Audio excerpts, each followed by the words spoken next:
إن الحمد لله نحمده ونستعينه ونستغفره ونعوذ بالله من شرور أنفسنا ومن سيئات أعمالنا. من يهد الله فلا مضل له ومن يضلل فلا هادي له. أشهد أن لا إله إلا الله وحده لا شريك له وأشهد أن محمدا عبده ورسوله لا نبي ولا رسول بعده. اللهم صل وسلم على هذا النبي الكريم وعلى آله وأصحابه أجمعين. يا أيها الذين آمنوا اتقوا الله حق تقاته ولا تموتن إلا وأنتم مسلمون. يا أيها الذين آمنوا اتقوا الله وقولوا قولا سديدا يصلح لكم أعمالكم ويغفر لكم ذنوبكم ومن يطع الله ورسوله فقد فاز فوزا عظيما. وبعد، فإن أصدق الحديث كتاب الله وخير الهدى هدى محمد صلى الله عليه وآله وسلم وشر الأمور محدثاتها وكل محدثة بدعة وكل بدعة ضلالة وكل ضلالة في النار. أما بعد، أيها الإخوان wal akhwatu fillah, azzani Allah wa iyyakum. Para ikhwan dan juga akhwat, saudara-saudariku jamaah salat maghrib Masjid Raya Cipinang Muara, dan juga para pemirsa yang mengikuti kajian kita di malam hari ini melalui channel YouTube. Alhamdulillah, kita sangat bersyukur kepada Allah Subhanahu wa taala. Di malam hari ini kita memasuki hari kedua di bulan Rabiul Akhir 1444 Hijriah yang juga bertepatan dengan tanggal 27 Oktober 2022.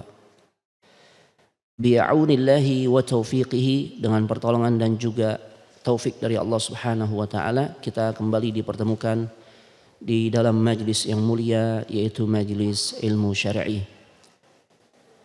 Bahasan yang akan kita kaji malam hari ini masih melanjutkan tentang serial 10 sahabat yang dijamin masuk ke dalam surganya Allah Subhanahu wa taala. Dan sahabat yang akan kita ceritakan atau kami ceritakan tentang kisahnya, yaitu sahabat yang paling mulia, tidak lain beliau adalah Abu Bakar As-Siddiq radhiyallahu taala anhu. Semoga Allah meridhai dirinya.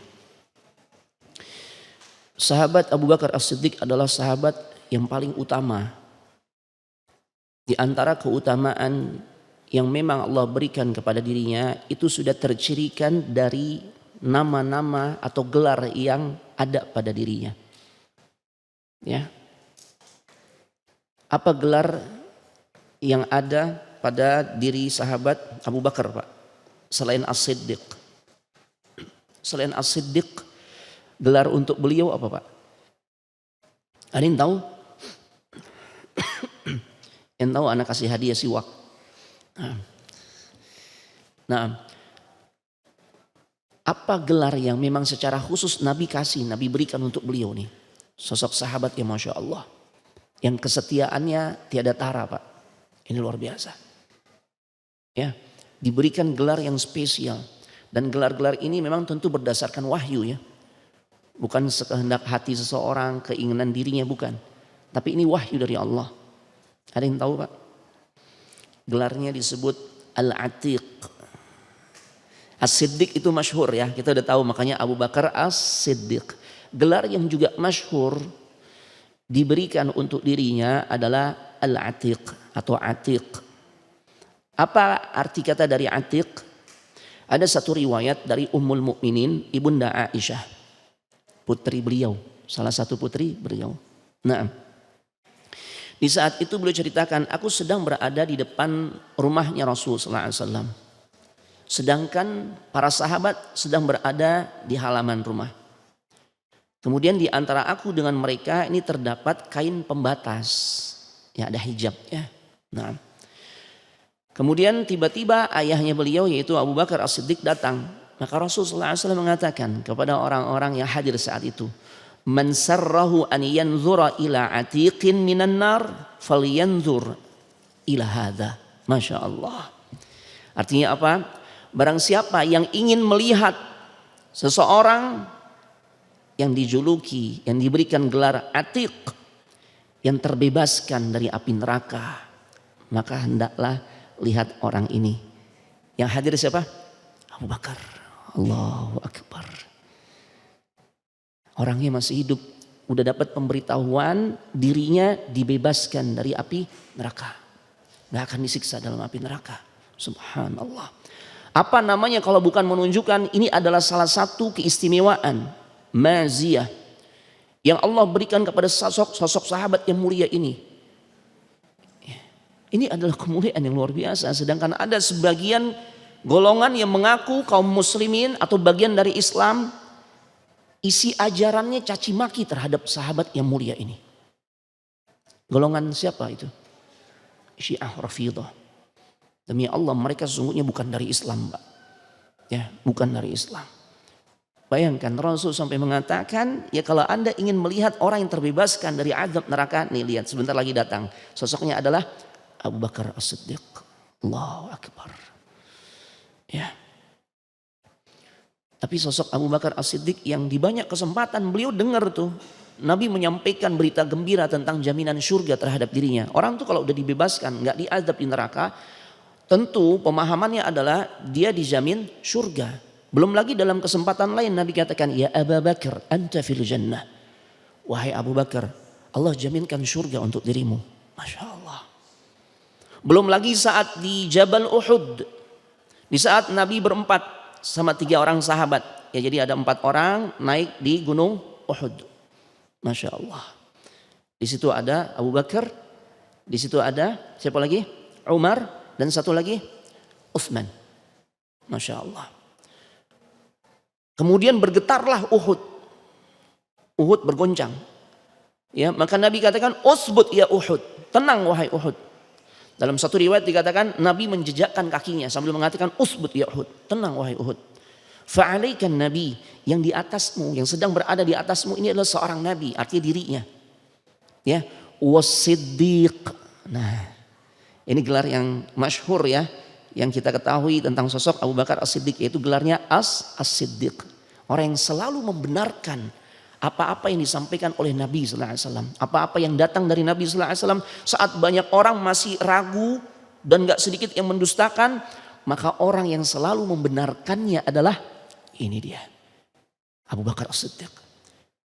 Tenang wahai Uhud, di atasmu ini sekarang ada seorang nabi, ada As-Siddiq wa syahidan, dan 2 orang yang nanti mati syahid.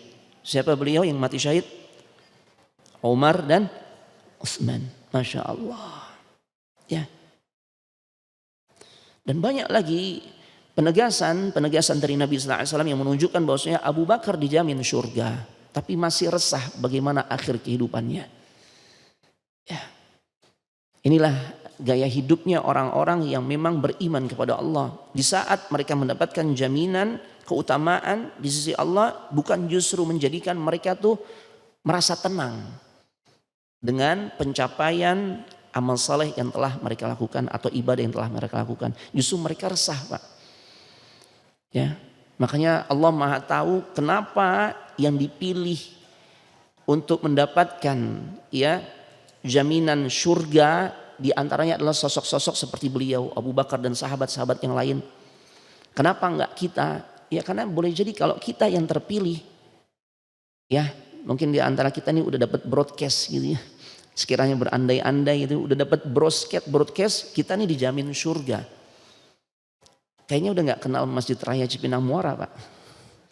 Mau ada informasi kajian, sholat jamaah, udah anak titip salam aja deh. Gitu. Kenapa? Udah dijamin surga. Tapi enggak bagi orang-orang mulia seperti sosok Abu Bakar As-Siddiq. Masya Allah. Ya. Begitu juga riwayat yang lain. Di antaranya adalah masih dari Ibunda Aisyah. Ketika ia berkata, Abu Bakar ayahku datang kepada Rasulullah SAW. Maka Rasul berkata kepada dirinya, Abshir, bergembiralah wahai sahabatku. Fa anta atiqullahi minan nar. Ya, engkau adalah atiqullah. Orang yang dibebaskan oleh Allah dari azab api neraka. Ya Allah.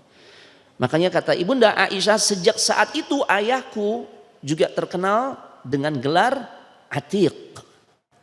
Ya, dengan gelar Atiq. Masya Allah. Taib, bagaimana kesetiaan sahabat Abu Bakar As-Siddiq yang tiada tara, ini luar biasa Pak.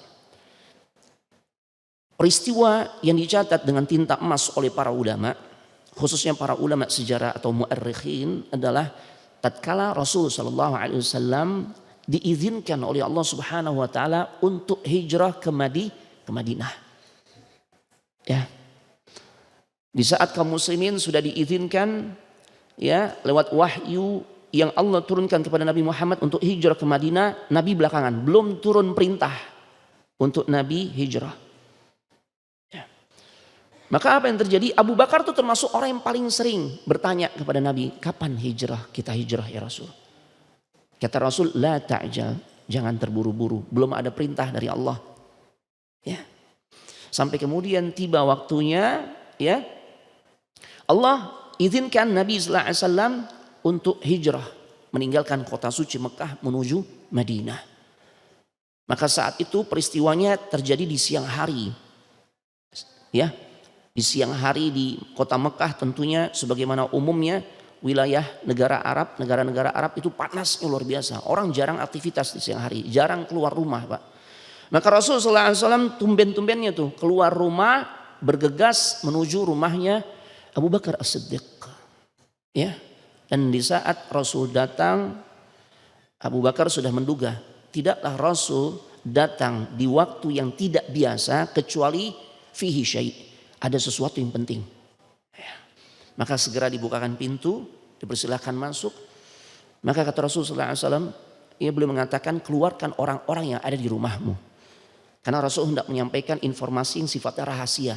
Karena saat itu orang-orang musyrikin Quraisy sudah bersepakat, mereka kumpulkan algojo, pendekar-pendekar di kalangan mereka untuk membunuh Nabi dan Abu Bakar As-Siddiq. Itu target ya makarnya orang-orang Quraisy, musyrikin Quraisy. Ya, dan Rasul sudah diberitahu juga informasi tersebut oleh malaikat Jibril. Makanya diperkenankanlah beliau untuk segera meninggalkan kota suci Mekah. Masya Allah. Dan pada akhirnya apa yang terjadi? Rasul berangkat menuju rumahnya Abu Bakar. Ya Allah. Rasul katakan sesungguhnya Allah telah izinkan diriku untuk hijrah. Dan orang yang menemani diriku adalah engkau wahai Abu Bakar. Bagaimana respon Abu Bakar? Padahal ini perjalanan hijrah, ini perjalanan maut jemaah, safar maut nih, perjalanan yang mempertaruhkan nyawa. Loh iya. Ya, Rasulullah jadi target untuk dibunuh nih. Orang-orang Quraisy dari setiap kabilah udah kumpulkan tuh jagoan-jagoannya yang disiapkan, yang diberikan kepada mereka tuh pedang-pedang yang tajam untuk membunuh Nabi sallallahu alaihi wasallam. Ya Allah. Ya. Ketika Rasulullah SAW menyampaikan informasi ini, maka fabaka. Abu Bakar saking happy-nya, saking bahagianya Pak. Dapat informasi udah diizinkan, Nabi sudah diizinkan hijrah. Dan orang yang akan menemani dirinya untuk hijrah, ya, itu adalah Abu Bakar. Fabaka, maka menangislah Abu Bakar As-Siddiq. Ini menangis bahagia Pak. Karena saking bahagianya, karena udah lama Abu Bakar tuh nanya-nanya, kapan ya Rasul kita hijrah? Kapan? Nah ketika datang informasi itu, bahagia banget beliau.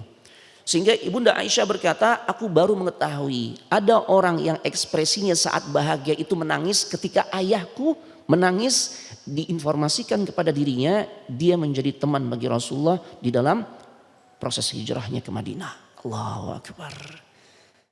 Ya. Nah, menjadi ekspresi orang tuh kalau bahagia masih beda-beda ya. Ada yang memang secara umum dia ketawa, dia senyum. Tuh. Ada juga yang nangis Pak. Ada juga yang nangis.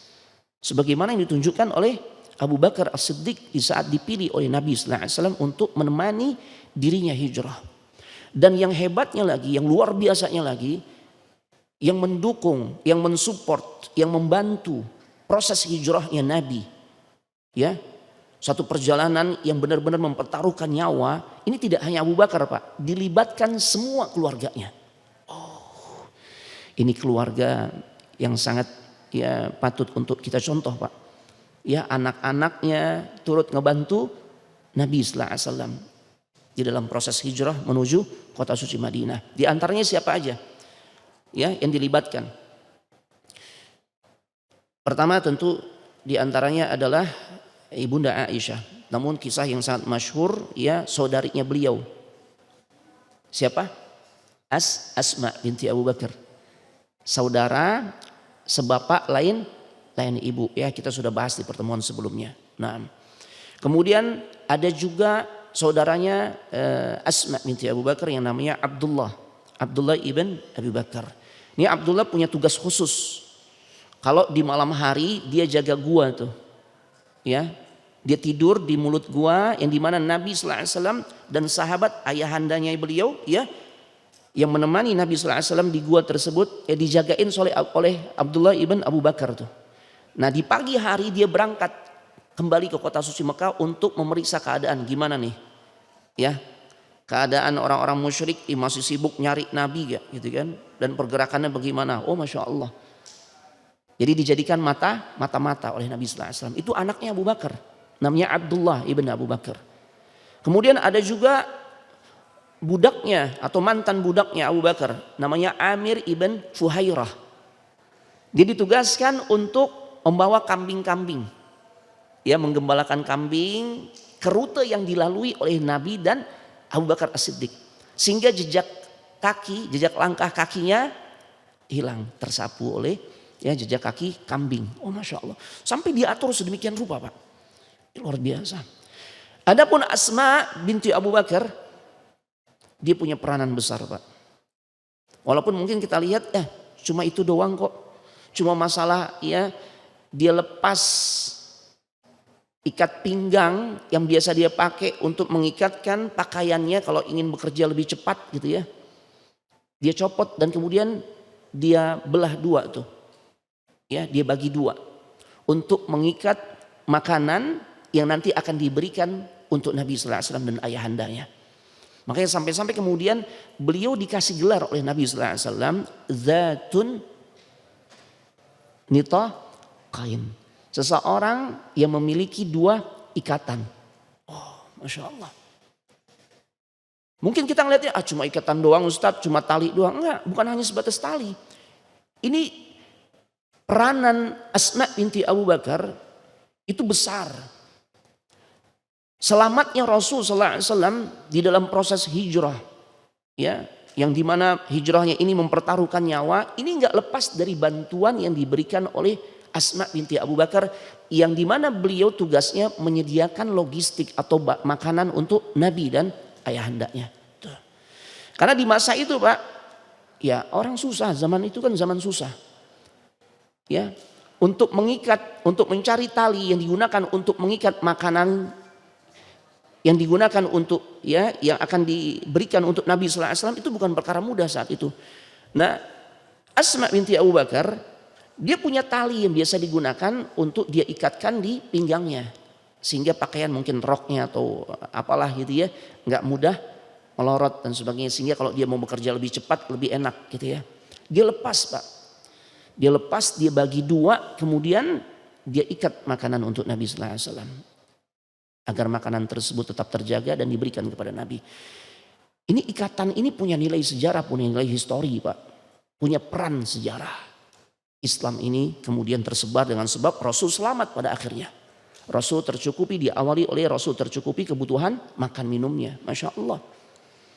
Dan gelar yang Nabi berikan ini sebagai bentuk penghargaan atas jasa seseorang. Sekecil apapun jasa itu Nabi menghargainya. Ini, Pak, masya Allah.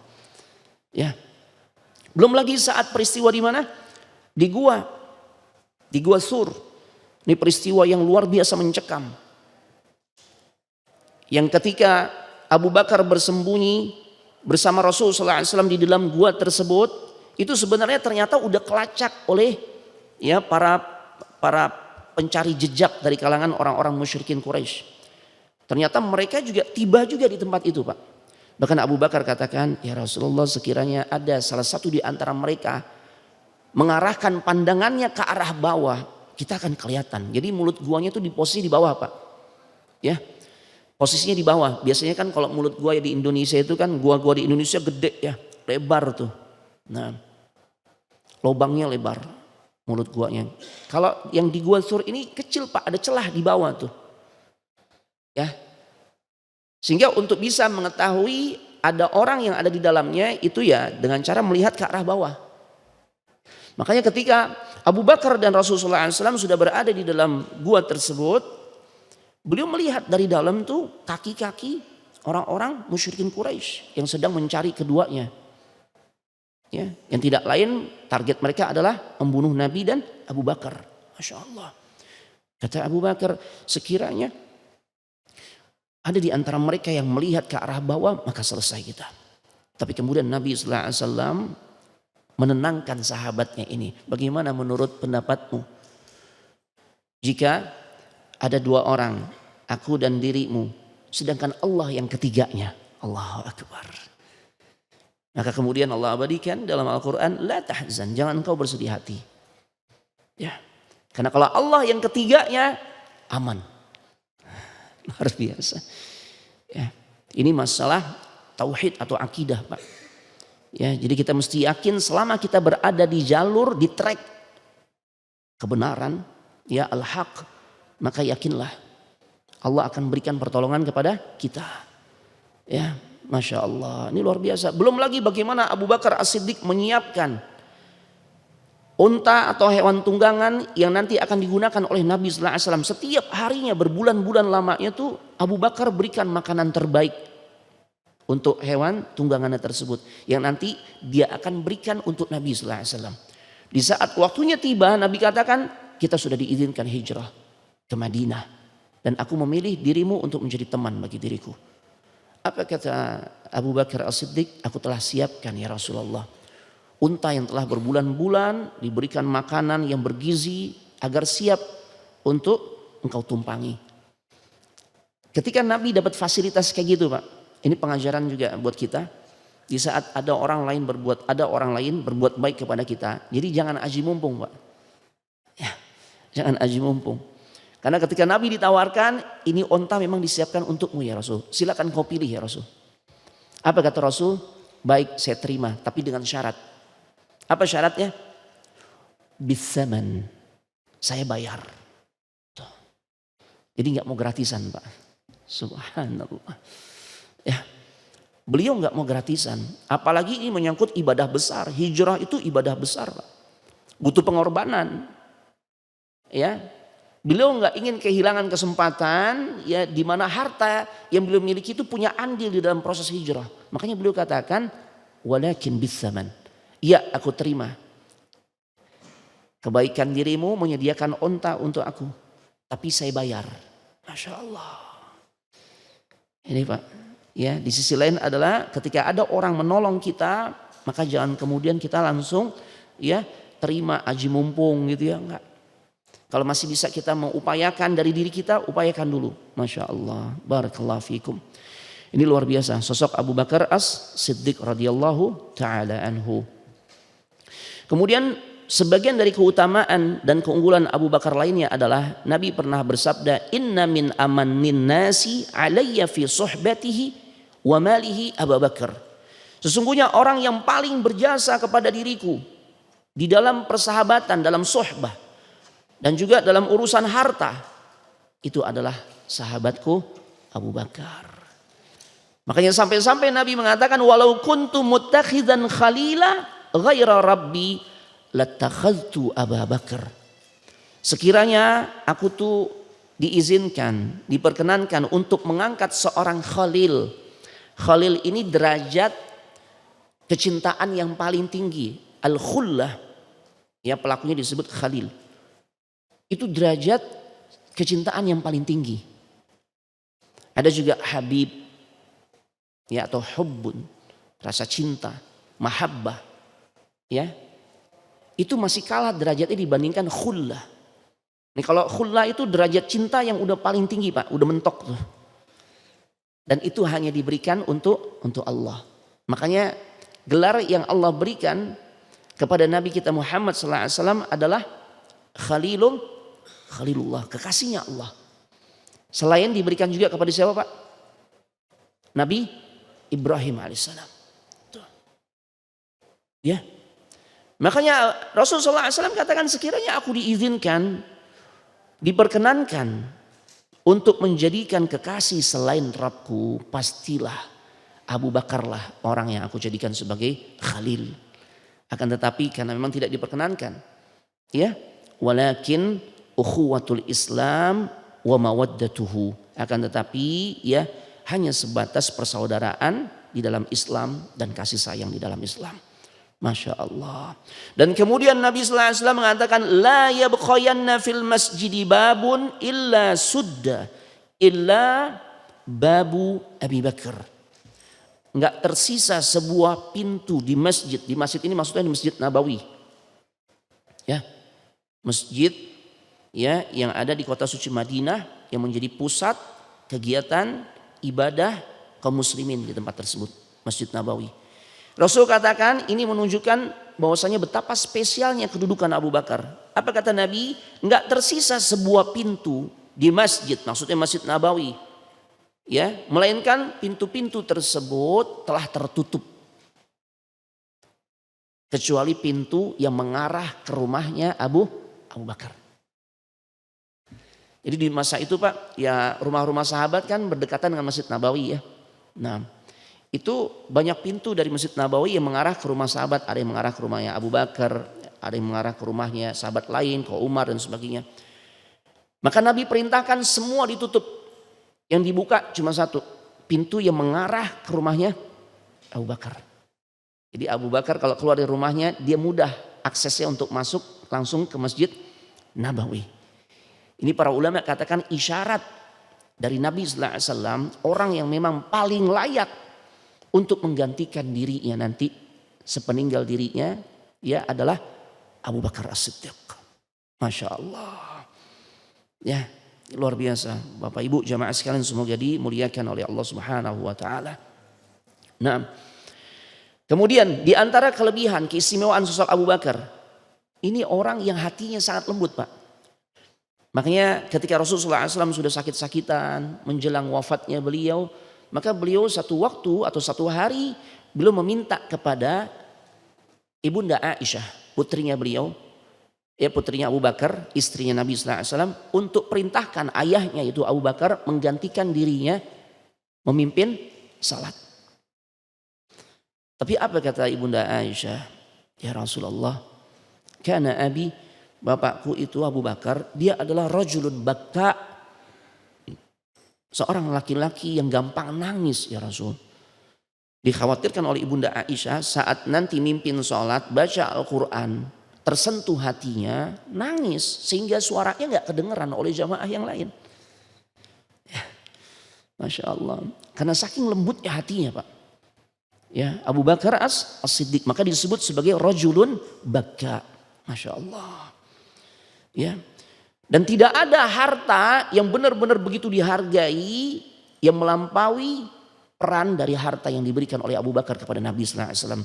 Sampai di banyak kesempatan Nabi berkata, "Wa ma nafa'ani malu ahadin qat, ma nafa'ani malu Abi Bakar." Masya Allah. Ya.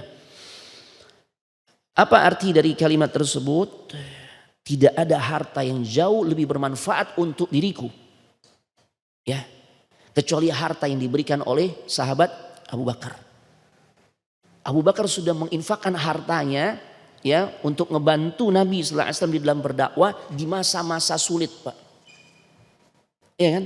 Karena Abu Bakar termasuk kategori as-sabiqunal awwalun. Ya, generasi pertama yang masuk ke dalam Islam di saat kaum muslimin memang masih sulit dari banyak sisi, termasuk juga kesulitan dari sisi ekonomi. Sehingga ketika ada bantuan harta ya untuk mendukung dakwahnya Nabi ya maka itu sangat berarti Pak. Ya. Jangankan Rasul Pak, jangankan Abu Bakar ya. Ini sahabat yang gak bisa ditandingi oleh sahabat-sahabat yang lain. Abdurrahman ibn Ayyub pernah satu ketika terjadi masalah dengan Khalid ibn al-Walid. Ini dua sahabat yang mulia dua-duanya. Ya. Namun ternyata Rasulullah SAW sempat marah nih, menegur Khalid ibn Al-Walid. Ini biasa Pak, Bapak Ibu, jamaah sekalian semoga dimuliakan oleh Allah Subhanahu wa taala. Dalam sebuah hubungan persahabatan, muamalah kita dengan saudara kita, dengan teman kita, ya. Itu wajar kalau ada masalah, wajar. Di antaranya Abdurrahman ibn Auf pernah ada masalah dengan Khalid ibn Al-Walid. Kita tahu nih dua sahabat ini masing-masing memiliki keistimewaan tersendiri kan. Abdurrahman ibn Auf termasuk sahabat yang di generasi awal masuk Islam. Sedangkan Khalid ibn Al-Walid dapat julukan apa Pak?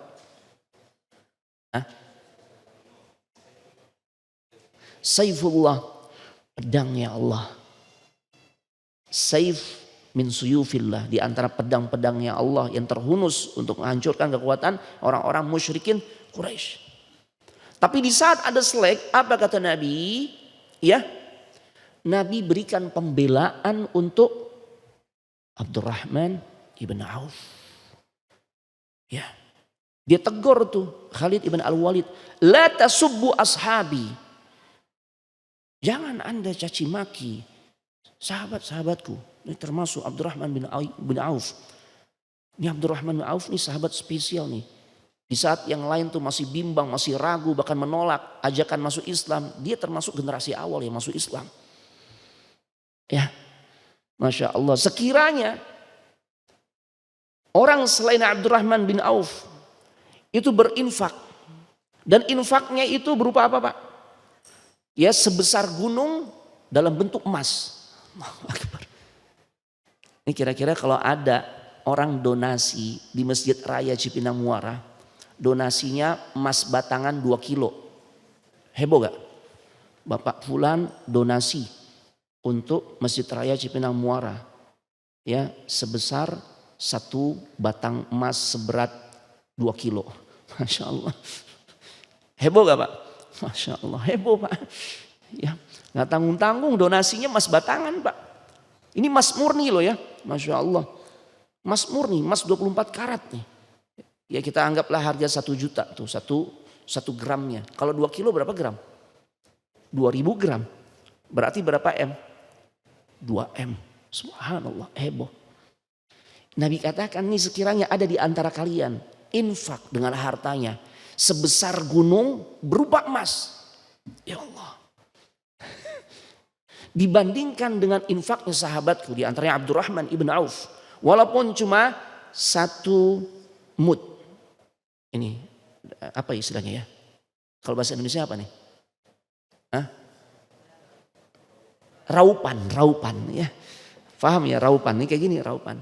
1 raupan nih, 2 genggam. Ya kayak gini ya. Au nasifahu, atau setengahnya. Maka infak sahabat tersebut, di antaranya Abdurrahman bin Auf, lebih bernilai di sisi Allah dibandingkan infak kalian sekalipun ya sebesar gunung berupa emas. Allahu Akbar.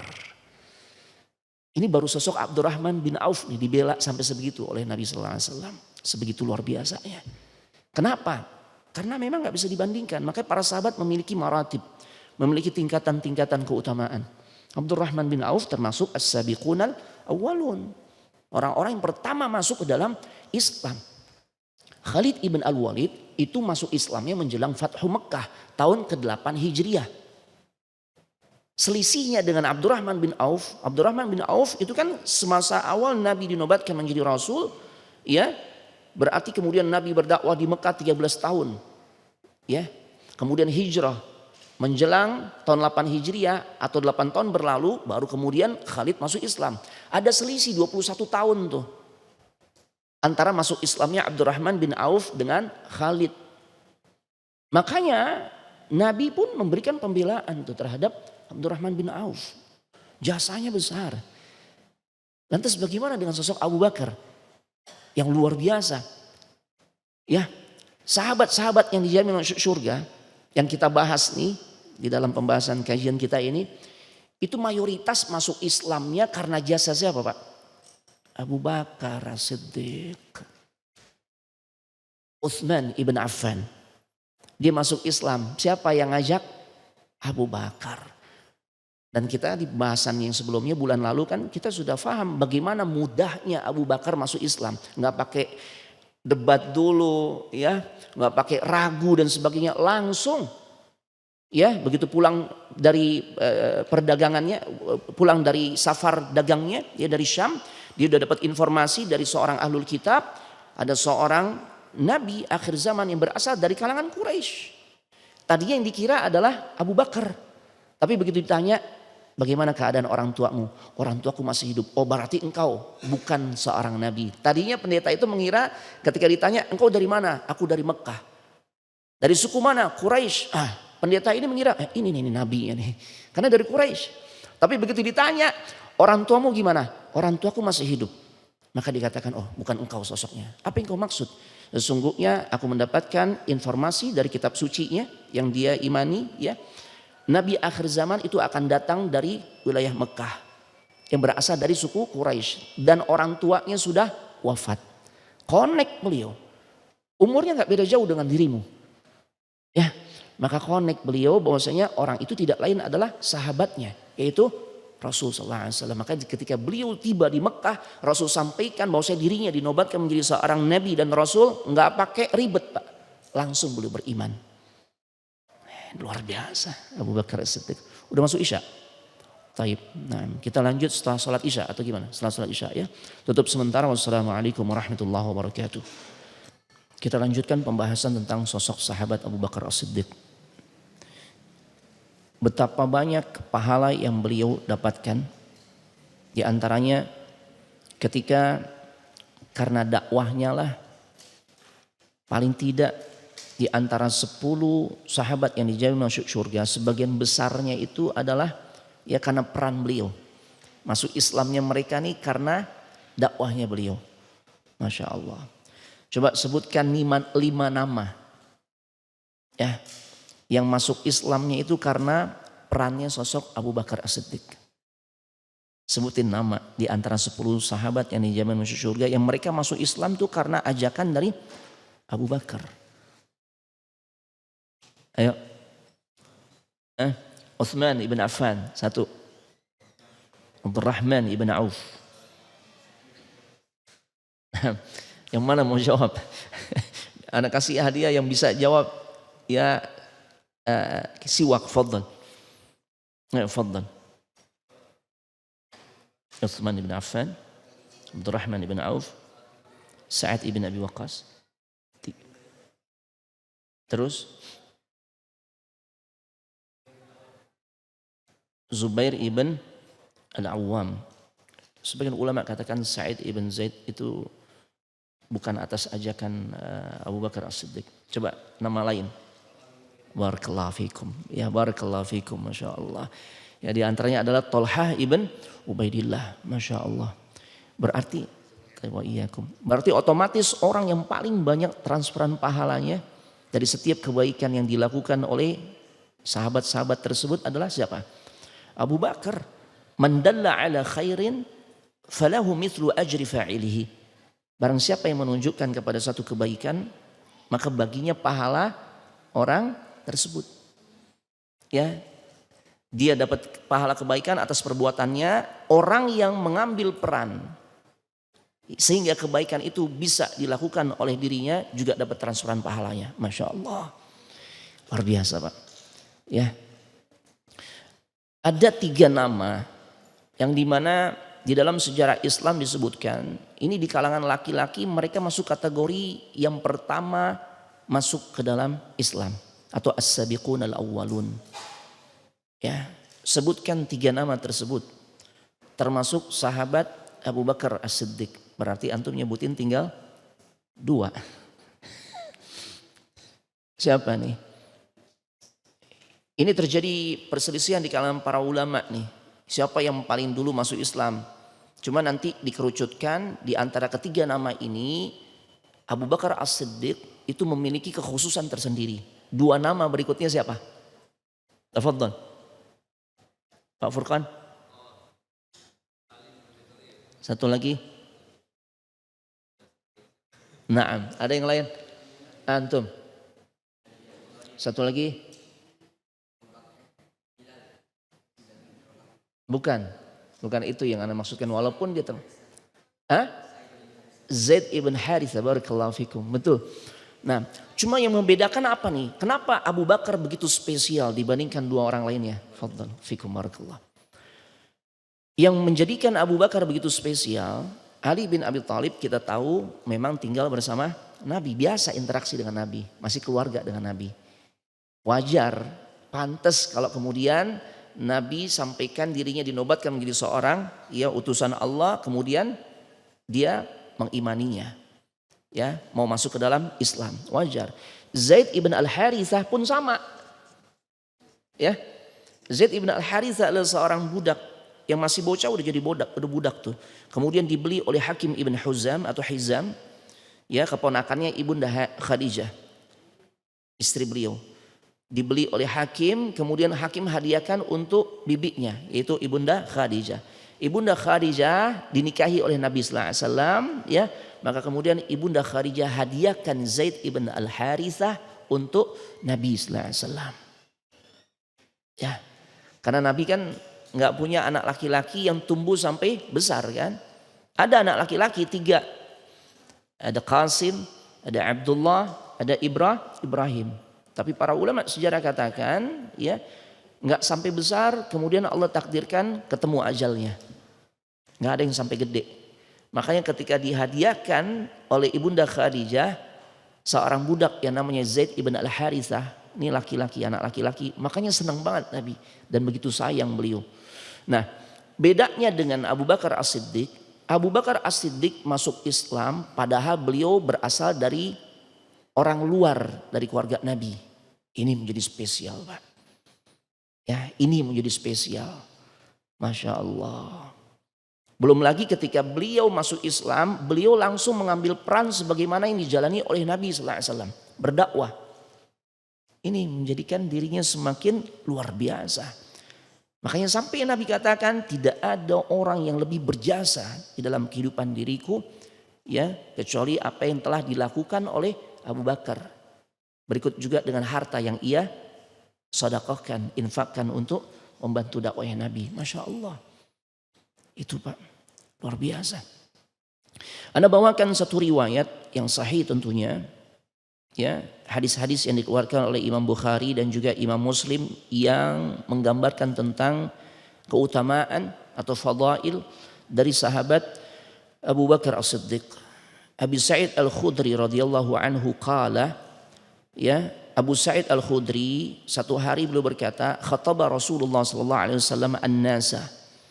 Satu hari Nabi sallallahu alaihi wasallam berkhutbah di hadapan manusia.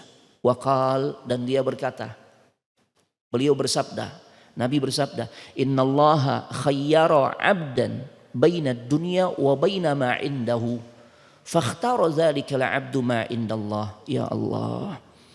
Apa isi khutbahnya Nabi sallallahu alaihi wasallam saat itu di hadapan manusia? Beliau katakan, sesungguhnya Allah telah memberi pilihan kepada seorang hamba untuk memilih di antara dua hal.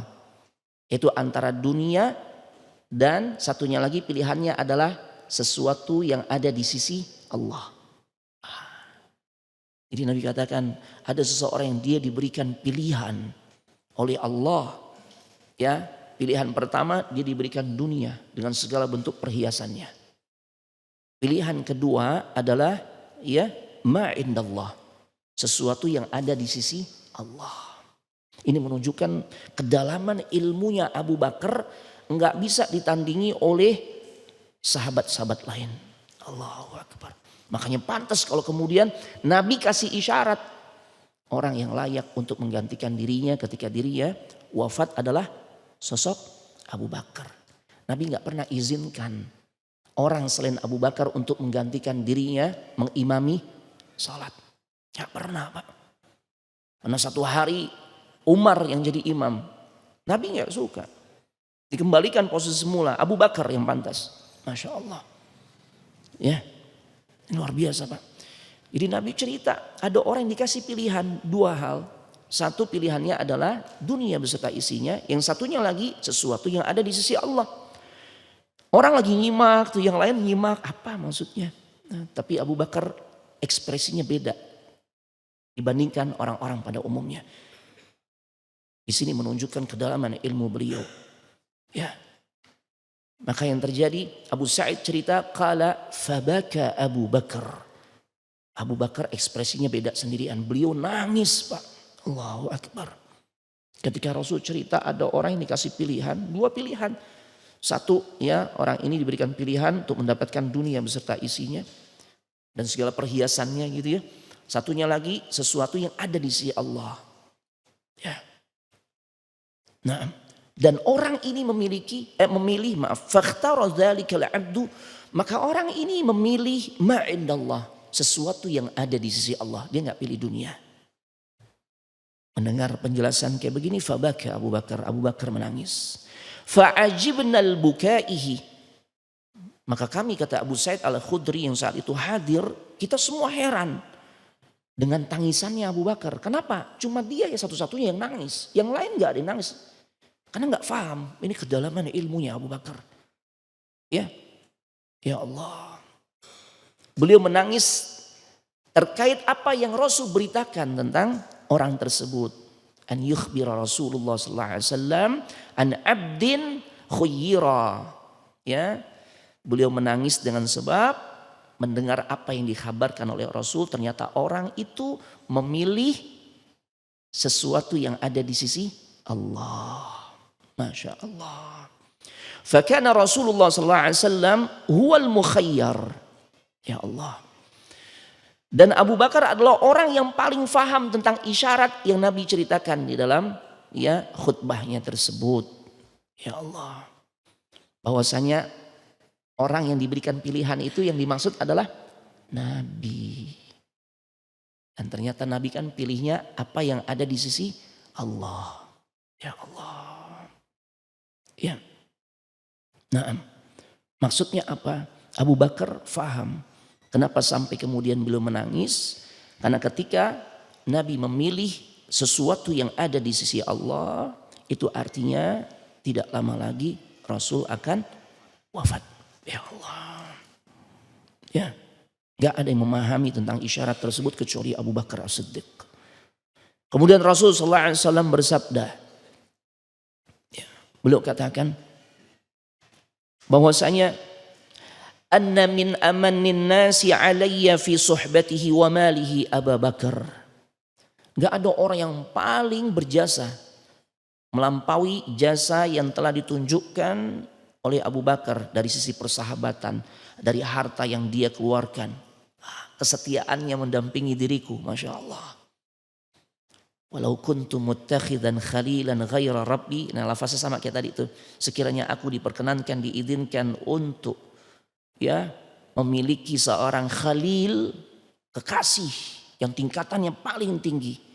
Ya Allah, selain Rabbku, maka niscaya aku akan jadikan Abu Bakar sebagai kekasihku. Tapi karena memang aku adalah kekasihnya Allah. Maka hubunganku dengan Abu Bakar hanyalah sebatas ya hubungan persaudaraan yang diikat dengan ya keislaman dan juga rasa cinta karena Allah. Masya Allah. Taib. Ini luar biasa Bapak Ibu jamaah sekalian, semoga dimuliakan oleh Allah Subhanahu wa taala. Nah. Kemudian riwayat yang lain, ketika Nabi sallallahu alaihi wasallam bersabda atau bertanya kepada para sahabatnya, man asbaha minkum al-yauma sa'iman. Siapa di antara kalian yang hari ini sedang puasa? Qala Abu Bakar, ana, saya Rasul. Faman tabi'a minkumul yauma janazatan. Siapa di antara kalian yang hari ini sudah mengantarkan jenazah saudaranya? Ya Allah. Maka yang jawab, saya siapa lagi? Abu Bakar. Faman at'ama minkumul yauma miskinan. Siapa di antara kalian yang hari ini sudah memberikan makan kepada orang miskin? Maka Abu Bakar juga mengatakan, ana ya Rasul. Faman ada minkum al-yauma maridan. Siapa di antara kalian yang hari ini telah menjenguk orang yang sakit? Abu Bakar lagi yang jawab, ana ya Rasul. Ya Allah. Majtama'na fi imri'in illa dakhala al-jannah. Tidaklah semua perkara ini yang aku sudah sebutkan terkumpul pada diri seorang, melainkan orang tersebut pastilah masuk ke dalam surga. Ya Allah. Ya, luar biasa jemaah rahimanallah wa iyyakum. Ya. Makanya siapapun yang mencoba untuk mengganggu, mengusik Abu Bakar, Rasul marah jemaah. Ada satu peristiwa yang Masya Allah ini ya, diriwayatkan oleh banyak ulama hadis ya dengan sanad yang sahih tentunya. Ya, ketika satu hari terjadi konflik antara Abu Bakar dengan Umar. Masya Allah.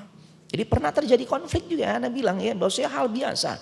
Konflik antar sahabat biasa. Bahkan konflik ini terjadi antara dua sahabat yang paling mulia. Yang penting jangan berlanjut. Itu aja. Jeleknya kan di tengah-tengah kita nih kalau udah konflik akhirnya ngajarkan atau mewariskan kebencian kepada anak-anak kita nih. Kan gitu ya. Saudara, adik kakak karena masalah warisan tuh Masya Allah konflik. Ya udah gitu diwarisin lagi ke anak-anaknya. Jangan pakai ke rumah itu tuh jangan. Itu gak pantas jadi mamang ente tuh begitu. Atau suami istri yang bercerai. Cerai ini solusi gak sebenarnya? Ya solusi sebagaimana nikah itu merupakan bagian dari syariat. Maka talak itu juga merupakan bagian dari syariat. Yang bisa menjadi solusi di dalam mengatasi permasalahan rumah tangga yang sudah buntu. Kan gitu ya. Tapi kemudian jangan lantas mewariskan kebencian kepada anak-anak kita. Ya. Nah ini kan yang terjadi di tengah-tengah kita. Anak udah enggak lagi tuh memuliakan ibunya atau bapaknya. Yang memang udah pisah. Ya habis di antara salah satunya mungkin kalau dia ngikut ibunya tuh yang nebarkan kebencian. Gitu tuh enggak pantas dia jadi bapakmu nak tuh. Ini yang menyebabkan nih rumah tangga nih kita nih jadi hancur berantakan tuh orangnya tuh. Apa masih layak dia jadi ayahmu tuh kan. Ya sama ya. Kalau anaknya tinggal sama bapaknya tuh yang warisin kebencian kepada anaknya. Itu ibu yang gak pantas dianggap sebagai ibu. Nah tuh ya Allah. Ya.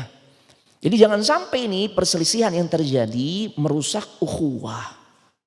Ya, merusak ukhuwah. Anda sedang tidak ingat nih ada seorang sahabat yang namanya Anda sedang tidak ingat. Tapi kisahnya Anda ingat sekali. Beliau tuh kawin cerai. Ya, sebagian ulama sejarah katakan lebih dari 8 kali. Ya. Tapi cerainya, tolaknya itu bil ma'ruf. Bil ma'ruf. Ya. Tidak kemudian menebarkan konflik berkepanjangan. Mewariskan kebencian kepada anak-anaknya. Enggak. Dibuktikan di saat dia menikah ke istri yang berikutnya entah yang ke-9 atau yang ke-8 ya. Nah, selesai acara pernikahan ternyata dia ditunggu oleh mantan-mantan istrinya. Kebayang gak Pak? Kira-kira mau diapain? Mau digebukin gitu ya kali ya. Lu emang kebangetan lu gitu ya. Enggak ternyata. Diucapkan selamat. Barakallahu laka wa baraka alaika wa jama'a bainakuma fi khair tuh. Ya itu mantan-mantan istrinya. Tapi masih tetap ukhuwahnya dijaga. Ya Masya Allah. Makanya ketika terjadi konflik antara sahabat Abu Bakar dengan ya Umar ibn al-Khattab. Apa yang terjadi? Ya. Maka Umar merasa menyesal. Ya saat itu Abu Bakar melakukan sesuatu yang membuat Umar jengkel. Ya. Nah, akhirnya diawali ketika Abu Bakar yang lebih dulu membuat Umar jengkel. Ya. Dan kemudian Abu Bakar minta maaf. Tapi Umar justru enggak terima. Ya. Sehingga pada akhirnya Abu Bakar pun pergi. Abu Bakar pergi. Ya. Saat beliau pergi yang didatangi adalah Nabi sallallahu alaihi wasallam. Untuk cari solusi ini gimana nih? Aku nyesal ya Rasul. Ya, aku membuat Umar kesal. Ya, kemudian saat aku minta maaf ternyata Umar enggak maafin aku. Ya. Nah, ketika Umar sadar, tadi Abu Bakar mohon-mohon minta maaf. Ternyata dirinya masih keras saat itu kan. Akhirnya Umar pun menyesal. Segera dia ke rumahnya Abu Bakar dan berkata, ya saat datang ke rumahnya Abu Bakar dia mengatakan, "Athamma Abu Bakar?" Ya, Abu Bakar ada di rumah gak? Kata orang rumah, ya dijelaskan, ya mereka jelaskan, Abu Bakar lagi nggak ada di rumah. Ya, akhirnya Umar tahu, ya karena memang persahabatan yang luar biasa sangat akrab ya. Kalau nggak ada di rumah, biasanya Abu Bakar bersama Nabi. Ya, maka datanglah beliau ke tempat di mana ya Abu Bakar berkumpul bersama Nabi sallallahu alaihi wasallam. Ya, ternyata apa yang terjadi begitu awalnya Abu Bakar udah ceritakan, aku memiliki masalah dengan Umar ya Rasulullah, begini begitu dan aku udah minta maaf tapi ternyata Umar belum menerima permintaan maafku. Masya Allah. Sehingga pada akhirnya ya aku pun pergi menghadap dirimu. Bagaimana solusinya? Beliau ngadu ke Nabi ini bukan buat cari dukungan, enggak. Beliau nyesel bikin Umar jengkel dan masalahnya belum selesai karena permintaan maafnya belum diterima. Itu. Jadi beliau ngadu ke Nabi itu bukan untuk cari dukungan. Bukan. Ya, ternyata apa? Kata Rasulullah SAW, maaf, ketika Umar datang dari kejauhan, Rasul sudah melihat kedatangan Umar. Dan ihmarra wajhuhu. Kelihatan tuh ekspresi marahnya Rasulullah SAW kepada Umar ibn al-Khattab. Ya. Kenapa? Karena sesungguhnya dia mengganggu sahabat yang Masya Allah. Gak bisa ditandingi oleh sahabat manapun. Ya. Maka sampai Rasul mengatakan dulu di saat aku menyampaikan. Ya. Tentang bahwasanya aku dinobatkan menjadi seorang Rasul. Kalian semua mendustakan diriku. Cuma Abu Bakar yang membenarkan diriku. Masya Allah. Ya. Antum tarikuna sahibi. Sudikah kalian biarkan sahabatku ini. Jangan diganggu. Tuh. Jangan disakiti. Oh Masya Allah. Maka sejak saat itu ya nggak ada orang yang berani menyakiti Abu Bakar As-Siddiq. Ya. Ya Rasul katakan innallaha ba'atsani ilaikum faqultum kadzabta. Sesungguhnya Allah mengutusku kepada kalian. Ya. Lalu justru kalian berkata engkau dusta ya Muhammad. Tuh. Akan tetapi bagaimana perkataan Abu Bakar? Respon Abu Bakar, wa qala Abu Bakar sadaq. Rasulullah benar. Ya. Wa wasani bi nafsihi wa mali. Bahkan dia bantu aku, dia tolong aku dengan pertolongan yang luar biasa. Termasuk dengan harta yang ia miliki. Fahal antum tariku li sahibi? Fahal antum tariku li sahibi? Masya Allah, berulang-ulang beliau katakan seperti itu. Sudikah kalian membiarkan sahabatku? Jangan disakiti itu. Masya Allah. Ini menunjukkan keutamaan sahabat Abu Bakar As-Siddiq di hati Nabi Sallallahu Alaihi Wasallam. Dan kisah sebagai penutup, ya kisah kita terkait dengan sosok sahabat Abu Bakar As-Siddiq dan ini sebagai penutup adalah bagaimana tenangnya sifat beliau.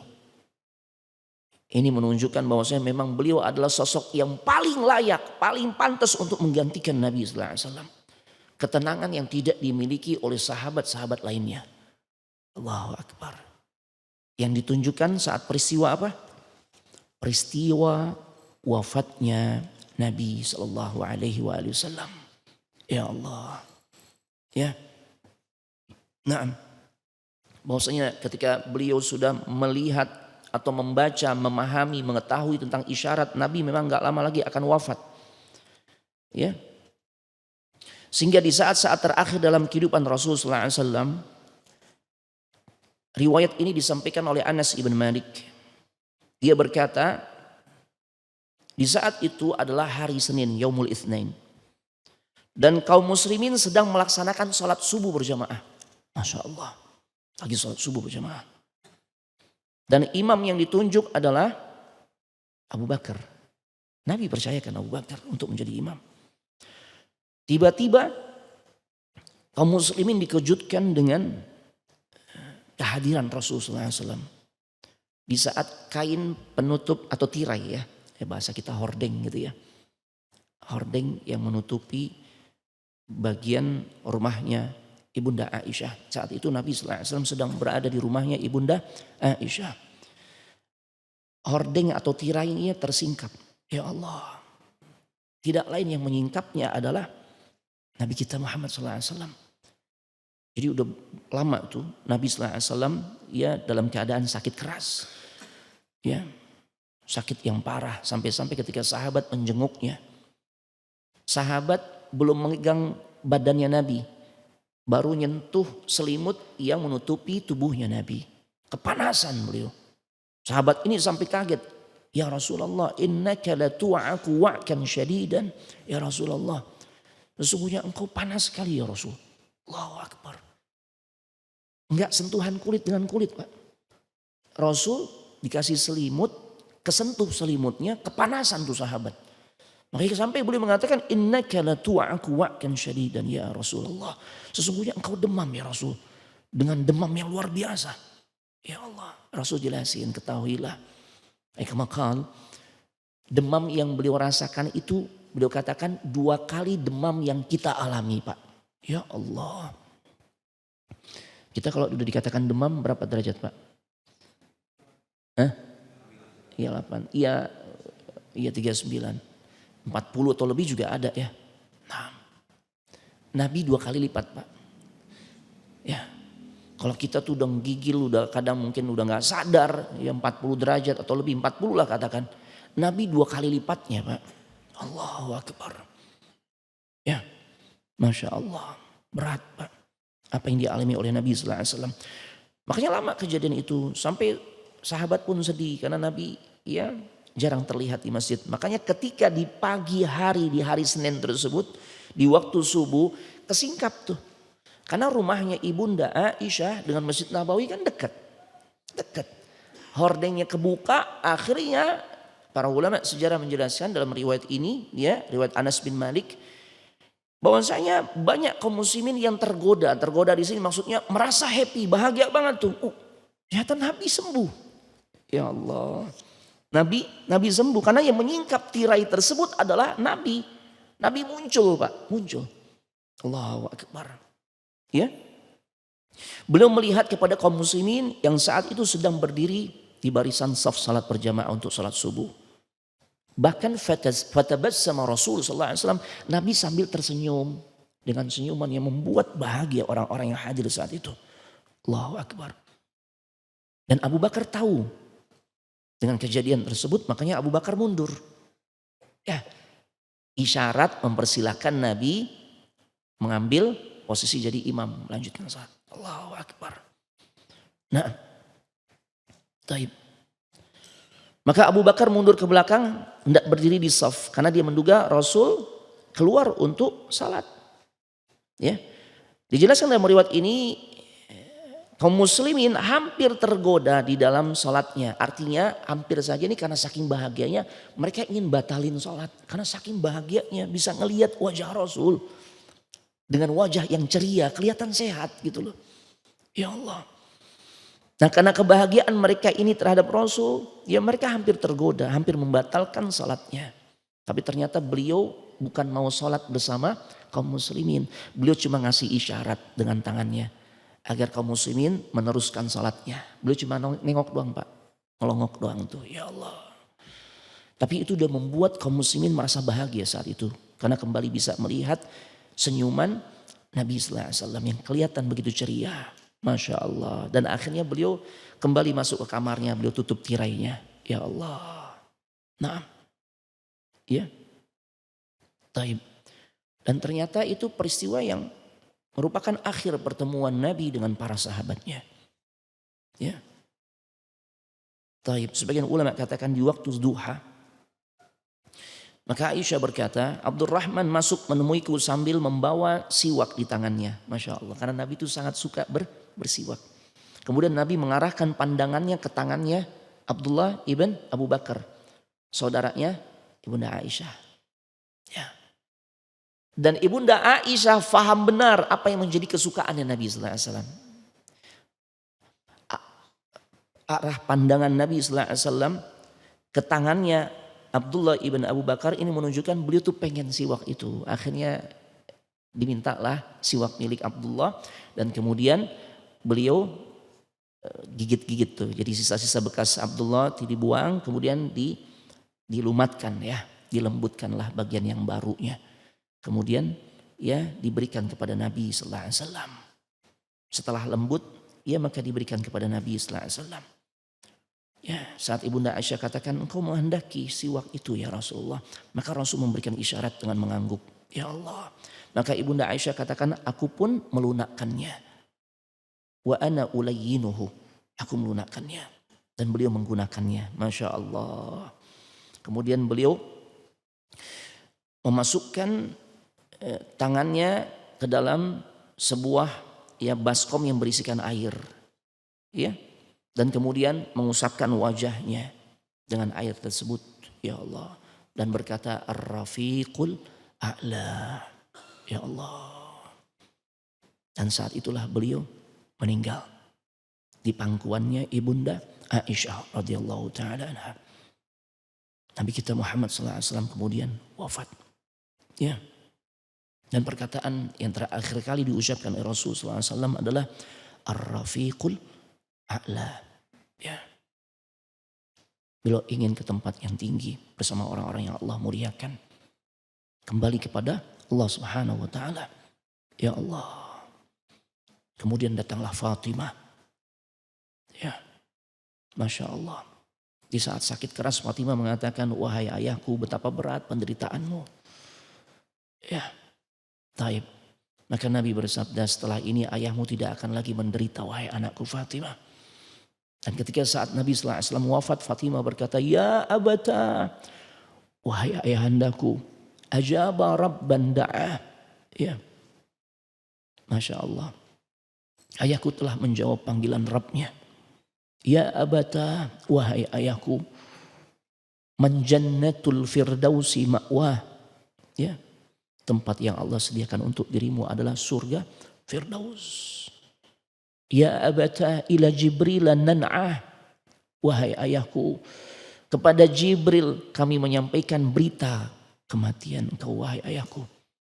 Falamma dufina, ya, maka tatkala dikuburkan, qalat ya Anas atabat anfusukum an tahthu ala Rasulillah at-turab. Ya Allah, ketika Nabi dikuburkan, Fatimah sempat juga berkata nih, wahai Anas, apakah kalian rela menimbunkan tanah ke jasad Rasul sallallahu alaihi wasallam? Masya Allah. Artinya saking merasakan kehilangannya, ya, Fatimah, ya, dengan sosok ayahanda yang sangat ia cintai, Rasul kita Muhammad sallallahu alaihi wasallam.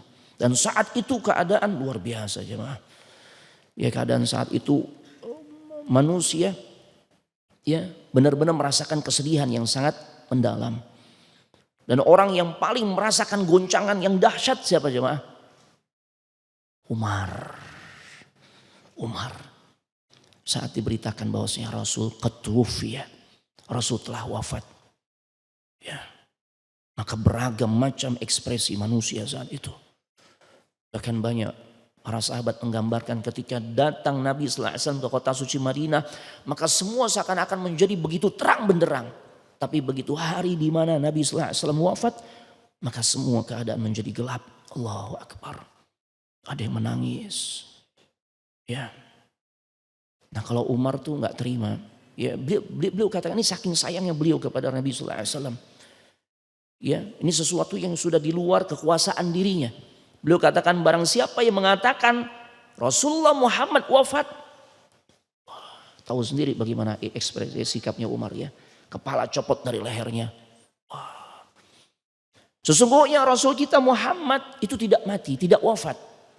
Tapi yang dialami oleh beliau adalah sebagaimana yang dialami oleh Nabi Musa ketika menemui Rabbnya untuk mendapatkan wahyu dari Allah. Itu kata beliau. Siapa sosok yang bisa menenangkan Umar? Yang saat itu enggak ada satu manusia pun berani. Ya karena coba deketin, wah, copot bisa kepala sama Umar. Ya.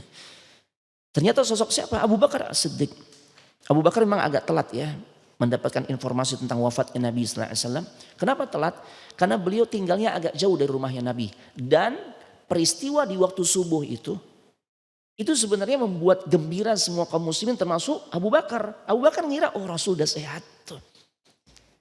Makanya akhirnya beliau tuh balik ke rumah istrinya yang ada di wilayah As-Sunnah. Sunnah itu ada di wilayah dataran tinggi kota suci Madinah. Allahu Akbar. Ya, makanya agak lama tuh beliau datang untuk memastikan bahwa Nabi sallallahu alaihi wasallam wafat. Ketika sudah sampai berita wafatnya Nabi sallallahu alaihi wasallam, Masya Allah. Ya. Bersegeralah Abu Bakar datang. Masya Allah. Nah. Dan kemudian belum masuk ke rumahnya Ibunda Aisyah, ke rumahnya Nabi sallallahu alaihi wasallam dan memastikan bahwasanya Rasul sallallahu alaihi wasallam memang telah wafat.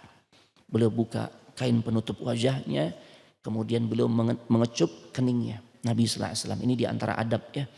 Kita kepada orang-orang yang kita cintai kalau dia meninggal, kita kecup keningnya. Tapi mesti diperhatikan juga adabnya ya. Kalau lawan jenis ini hanya berlaku untuk mahram. Ini teman SD Ana Ustadz akrab banget nih. Lawan jenis nggak boleh. Ya, nyari-nyari kesempatan nanti ya, nggak boleh. Masya Allah.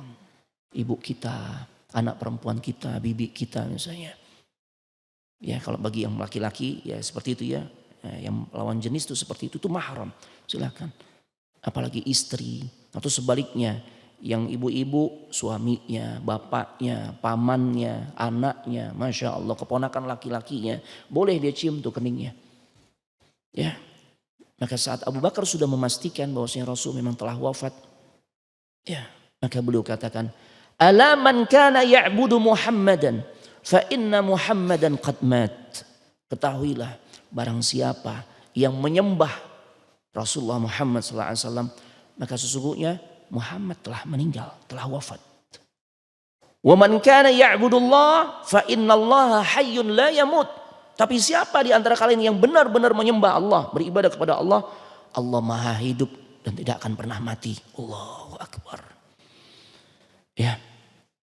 Innaka mayyitun wa innahum mayyitun. Bukankah Allah juga berfirman sungguhnya engkau akan mati ya Muhammad. Begitu juga mereka semua mati. Dan kemudian beliau membacakan ayat ke-144 dari surah Ali Imran. Wa ma Muhammadun illa rasul. Muhammad itu tidak lain hanyalah seorang rasul. Qad khalat min qablihi rusul. Ya Allah, sungguh telah berlalu sebelumnya beberapa orang rasul. Ya, yang juga mengalami hal yang sama sebagaimana Nabi sallallahu alaihi wasallam meninggal juga semuanya. Dan kemudian di kelanjutan ayat ini afa immata aw qutilan qalabtum ala aqabikum wa may yanqalib ala aqibaihi falan yadurrallaha syai'a wa sayajzillahu syakirin. Ya. Naam. Apakah jika dia wafat atau terbunuh, kalian semua akan berbalik ke belakang, mau murtad gitu, keluar dari Islam?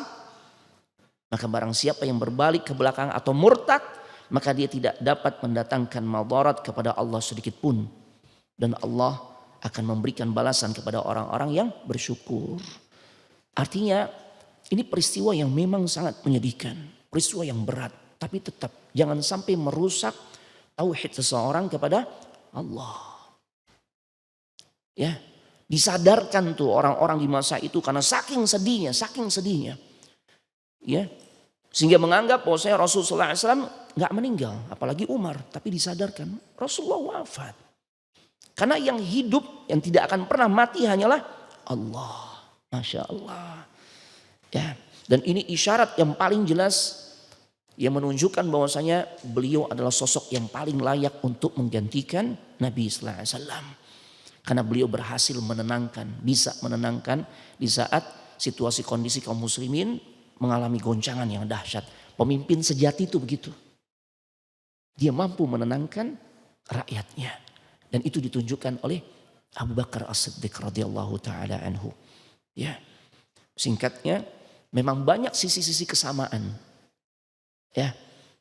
Yang dimana pada diri Abu Bakar itu juga terjadi pada diri Nabi sallallahu alaihi wasallam, atau yang terjadi pada diri Nabi sallallahu alaihi wasallam itu terjadi juga pada sahabat Abu Bakar As-Siddiq di antaranya kesamaan dari usia yang Allah takdirkan untuk beliau. Ya. Sampai kemudian beliau menemui ajalnya. Beliau wafat di usia 63 tahun, sama sih. Bahkan perkataan ini sebagai penutup juga sama ketika Umar pernah komplain. Ya, di saat peristiwa perjanjian Hudaybiyah, berangkat umrah bawa 1.400 kaum muslimin dari Madinah bergerak menuju Mekah untuk umrah. Udah pakai baju ihram, Pak. Udah sampai Hudaybiyah, 20 km lagi menuju Mekah atau menuju Ka'bah, udah deket tuh. Kafir Quraisy atau musyrikin Quraisy ngelarangnya. Ya. Terjadilah perjanjian Hudaybiyah. Nggak boleh diizinkan masuk Rasul dan 1.400 sahabat lainnya untuk umrah. Padahal udah pakai baju ihram, Pak, bukan untuk perang. Dicegah, yang sampai pada akhirnya disepakati perjanjian Al-Hudaybiyah di tahun kisah 6 Hijriah. Dan saat itu dilihat poin-poin perjanjiannya, sekilas ini banyak merugikan kaum muslimin. 10 tahun nggak boleh ada peperangan, gencatan senjata. Kemudian di antara poinnya yang membuat nih Umar naik pitam gitu ya, emosi, adalah tatkala kalau ada orang Mekah ya, dia datang tanpa izin walinya untuk bergabung ke Madinah, ya, ke kalangan kaum muslimin bersama Nabi Sallallahu Alaihi Wasallam, maka wajib dibalikin, dipulangin. Tapi kalau ada orang Madinah tanpa seizin walinya, dia berangkat ke Mekah, gabung dengan musyrikin Quraisy, nggak perlu dibalikin. Ini, coba nih mau enak sendiri nih, kan gitu ya, masya Allah. Ya itu di antara poin-poin yang nggak disukai oleh Umar ibn Al-Khattab. Sampai-sampai mengatakan, bukankah engkau adalah utusan Allah ya Rasul? Iya. Alasna ala haqqin. Ya, bukankah kita ini berada di atas kebenaran, di atas jalan yang hak? Ya. Wahum alal batil, sedangkan mereka musyrikin Quraisy itu di atas kebatilan. Kata Rasul, iya, betul. Masya Allah.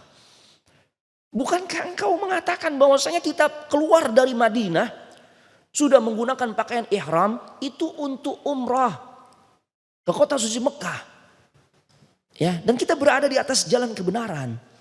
Kenapa kita, ya bahasa bebasnya, kenapa kita kok ikutin keinginan mereka? Masya Allah. Kata Rasul, iya aku memang katakan kita berangkat keluar dari Madinah menuju Mekah untuk umrah. Tapi bukankah aku tidak mengatakan bahwasanya kita pasti umrah tahun ini? Tenang wahai Umar, kita nanti akan melaksanakan umrah. Tapi tidak sekarang. Ya, sekarang, masya Allah. Kemudian masih ngotot tuh, Umar masih keberatan, bukan ngelawan Rasul, nggak suka nih dengan isi perjanjian itu. Ya, akhirnya apa yang terjadi? Ya, kata Umar ibn Al-Khattab, ya, kata Rasul Sallallahu Alaihi Wasallam, wahai Umar, inni Rasulullah, aku adalah Rasulullah. Aku nggak akan melakukan sesuatu yang merugikan kaum muslimin dengan kata lain seperti itu. Kama qala Nabi sallallahu alaihi wasallam. Kemudian Umar belum puas, datang ke Abu Bakar. Dia katakan, wahai Abu Bakar sahabatku, bukankah kita berada di atas jalan yang benar, mereka di atas kebatilan? Betul. Sama tuh sebagaimana pernyataan atau pertanyaan yang dia sampaikan kepada Rasulullah SAW. Dan semua jawaban Abu Bakar As-Siddiq sama persis sebagaimana yang dijawab oleh Nabi SAW. Bukankah kita keluar dari Madinah ini untuk umrah, untuk ibadah kepada Allah, bukan untuk perang. Lantas kemudian kita tercegah sekarang, kita nurut keinginan mereka. Apa kata Abu Bakar? Iya, memang Rasul ngajak kita nih keluar dari Madinah menuju Mekah untuk umrah. Tapi beliau nggak pernah mengatakan umrahnya tahun ini. Dipastikan tahun ini. Masya Allah. Sama. Dan sampai kalimat terakhir, ketahuilah wahai Umar, innahu Rasulullah. Beliau adalah utusan Allah. Selesai.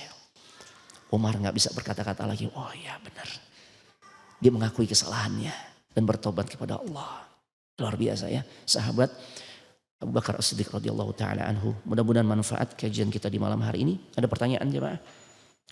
Kalau nggak ada kita tutup dengan doa kafaratul majlis. Subhanakallahumma wa bihamdik asyhadu an la ilaha illa anta astaghfiruka wa atubu ilaik. Assalamualaikum warahmatullahi wabarakatuh.